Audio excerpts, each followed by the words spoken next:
چه حسی داری؟ این در مورد حس صحبت نکن. آشپز گروه رو میبینی؟ آشپز گروه مسئول قلیون. علی بیا دیگه. اینو بچاپ. چه خبر؟ سلامتی. گیر کنم. چه حسی؟ انقدر حرف مفت نزن. چه حسی داری؟ عالیه؟ علی یه بار دیگه علی نتانیاهو هیچی آدم حساب چی گفتی؟ نتانیاهو یه بار دیگه میزنه ایشالله. به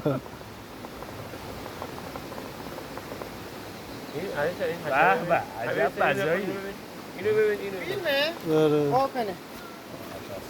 نه ببین نوع پروازش رو ببین. ببین باور می‌کنی؟ 35 دیگه. کدوم؟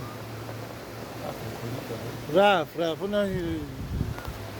بیا بگیشم برم میده من ببرم. مسئول قلیونه مسئول نه بریم اونجا بشین.